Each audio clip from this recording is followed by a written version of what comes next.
Ben ritrovati a Edicola Friuli. Oggi andremo a Premariaco. Prima di partire però, come sempre, sfogliamo il numero del settimanale Il Friuli in edicola quest'oggi. Copertina dedicata a un argomento di sicuro interesse: politici, i conti in tasca. Il più ricco e il più povero del Consiglio regionale, quello che senza l'elezione meriterebbe il reddito di cittadinanza, chi non ha mai lavorato e quello poi che ha giocato i soldi in borsa e anche in una banca fallita. Insomma, ce n'è un po' per tutti e poi andremo ad approfondire. All'interno, inchiesta dedicata anche al giorno del ricordo, l'eredità dell'esilio, istriani, quarnerini e dalmati adottati dal Friuli, memoria da difendere e diritti negati da oltre 70 anni.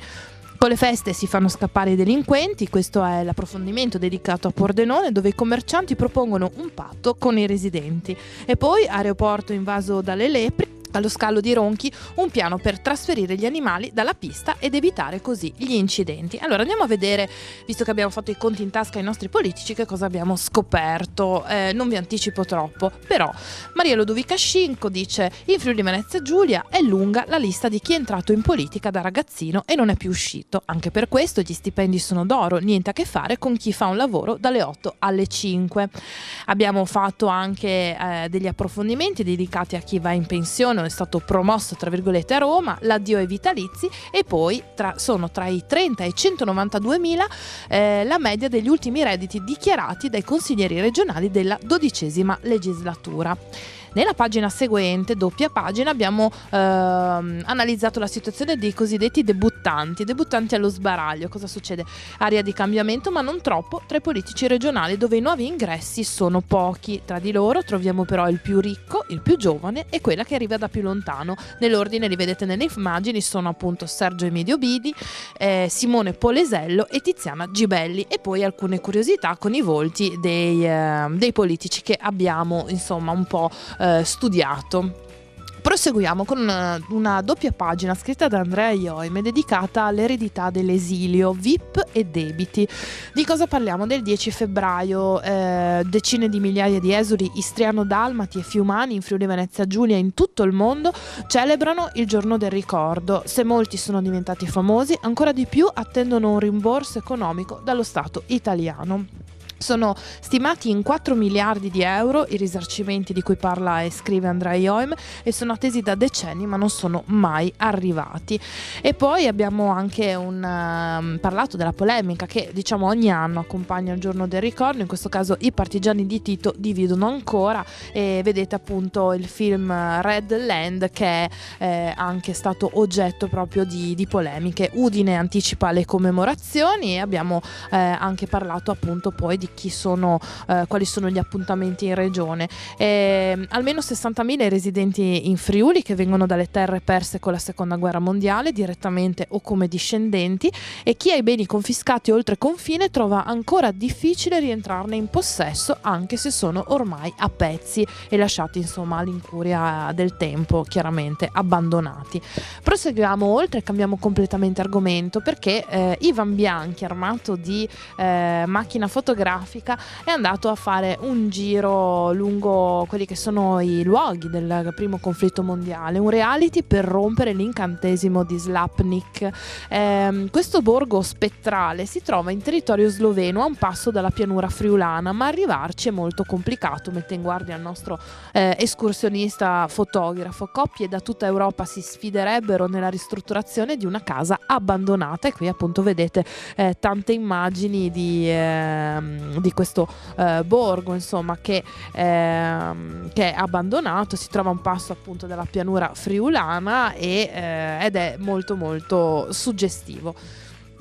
Subito dopo invece doppia pagina dedicata a un giovane artista friulano, si chiama Matteo Regattin, e ha realizzato una graphic novel e anche una performance assolutamente particolare. Si tratta del racconto per immagini della vita e breve carriera di Syd Barrett, uno dei simboli degli anni 60 più creativi, nonché ovviamente anima dei Pink Floyd, un viaggio grafico alle origini proprio proprio dei Pink Floyd, e questo è il titolo scelto da Andrea Ioime. Qui vedete appunto l'autore, la copertina del libro è una prova dello spettacolo con alcuni disegni anche che raccontano un artista visionario. Un viaggio molto interessante quello di Regatin, che ha conosciuto anche persone vicine a Syd Barrett e ha poi creato questa biografia nata in Inghilterra, è appunto frutto di testimonianze dirette.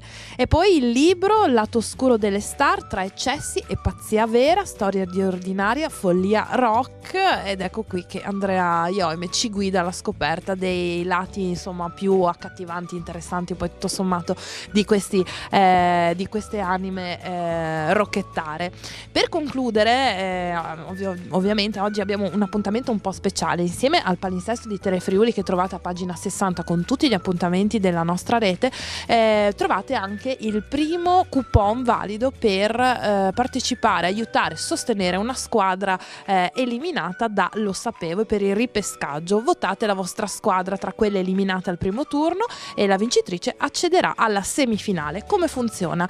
Il quiz Lo Sapevo di Telefriuli dà un'altra opportunità, una sola però, alle Pro Loco eliminate al primo turno. I lettori attraverso il coupon che trovano sul settimanale, ed è questo che vedete qui dovete compilare col numero della squadra scelta tra quelle delle foto, oppure votando sul sito www.ilfriuli.it o sulla pagina Facebook del programma condotto da Alexis potrete esprimere la vostra preferenza. Lo Sapevo ripesca le Pro Loco, e qui le regole del quiz e naturalmente la galleria fotografica con le Pro Loco che sono state eliminate e la possibilità di esprimere, dopo esservi registrati e aver effettuato l'accesso, il vostro Mi Plus, ovvero il vostro mi piace, e votare la vostra squadra.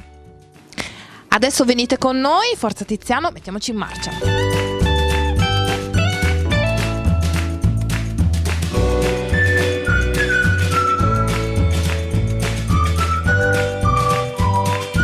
Siamo in piazza a Premariaco, accanto a me Annalisa, che gestisce questa edicola davvero davvero speciale, così non ne avevamo mai viste. Sì, siamo in piazza qui a Premariaco, è un'edicola speciale, particolare, perché appunto è un po' divisa tra edicola e negozio di bomboniere, articoli regalo. Ecco, la particolarità è proprio questa, le bomboniere e gli articoli regalo. Due attività che si fondono in una. Quando è cominciato tutto e come anche avete deciso di intraprendere questa attività commerciale? Ma noi l'abbiamo rilevata 8 anni fa, ma era già in essere da più di 20 anni dalla signora di prima, e quindi l'abbiamo mantenuta perché è un connubio che funziona. Quindi, insomma, continua la tradizione. Dietro il banco tu e anche tuo marito ogni tanto? Sì, mio marito, che è quello che fa le levatacce. Che si chiama? Paolo. Lo salutiamo perché lui ha già dato all'alba, ha già fatto e poi... Ha già fatto e poi torna la sera a finire il suo lavoro. Nel frattempo altre cose, quindi resto qua io. Nel paese, insomma, siete un punto di riferimento. Immagino che la comunità, insomma, sia anche che si ritrovi poi qua. Sì, qua in piazza arrivano, per fortuna, il posto c'è e la gente è molto brava. Abbiamo dei clienti veramente bravi, molto gentili. Devo dire che da 8 anni appunto che abbiamo un negozio non posso dire proprio nulla. Signora Luigina, lei è una cliente abituale? Cliente abituale. Vengo a prendere il Messaggero e altri giornali per la gentilezza di Annalisa, che lei è dolce come i suoi confetti che prepara le bomboniere. Quindi insomma è un negozio che si adatta anche alla personalità. Sì, benissimo, e lei è molto gentile e piacevole venire qua ogni mattina. Abbiamo fatto i conti in tasca ai politici della nostra regione, tra vitalizi, tagli di vitalizi, c'è chi fa politica da tantissimi anni e vive praticamente di rendita, altri invece che guadagnano poco. Che cosa ne pensa della categoria e anche dei loro compensi? I loro compensi sono un po' molto elevati, diciamo, in base a quello che fanno attualmente, perché abbiamo poche visioni di ciò che hanno promesso. Secondariamente dovrebbero essere un po' più con la gente. Io penso che quando uno fa il politico a livello locale, in un piccolo paese, in un piccolo comune come il nostro, diciamo il sacrificio è enorme e il compenso è ridotto. Più in alto si va e più diciamo, c'è una proporzione contraria, perché succede che appunto i nostri amministratori si danno tanto da fare, diciamo, e il compenso è relativamente basso per l'impegno che danno. Più in alto si va, la politica diventa un po' più lontana. In questa piazza diverse sono le attività commerciali avviate, immagino da tanto tempo, una piazza anche rimodernata e quant'altro. Voi commercianti come vi trovate tra di voi e che strategie anche magari mettete in atto per rilanciare il commercio? Allora, noi siamo qui, io e la mia socia, con l'Enoteca qui di fronte ad Annalisa da 1 anno e 4 mesi. Ci relazioniamo bene, almeno qui in piazza si sta bene, la realtà è piccola ma in un paese che comunque ci dà una mano a suo modo venendo nel nostro locale. E bisognerebbe darsi tutti da fare, far sì che non si chiudano le attività ma che rimangano aperte, perché tu se inizi a chiudere le attività in un paese, ovviamente il paese rimane un dormitorio, come dico sempre. Quindi benvengano feste, benvengano negozi come quello di Annalisa con le sue bomboniere, i suoi giornali, perché quando si entra qui comunque la mattina un sorriso fa sempre piacere. Tra i clienti anche il sindaco Trentin, è una zona diciamo commercialmente molto viva questa. Sì, effettivamente la piazza di Premariacco, dopo il profondo restyling che oltre alla viabilità ha visto anche un riammodernamento proprio degli spazi antistanti le attività commerciali, credo che abbia sortito proprio il duplice effetto che noi ci aspettavamo. Peraltro questo è stato la chiusura di un lavoro che ha visto anche le attività commerciali appunto presenti come vere attrici del rinnovamento della piazza. Sono delle attività estremamente dinamiche che ci hanno consentito veramente di dare nuovamente vita alla nostra comunità.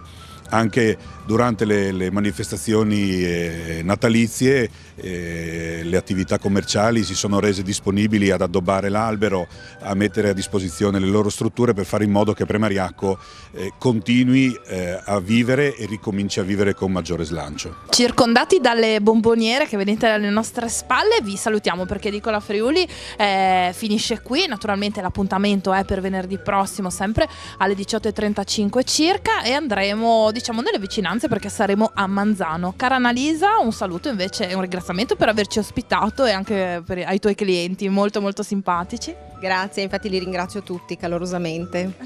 Tocca offrirgli un caffè, sono stati tutti gentilissimi. Anche un bianchetto fra un po', vista l'ora.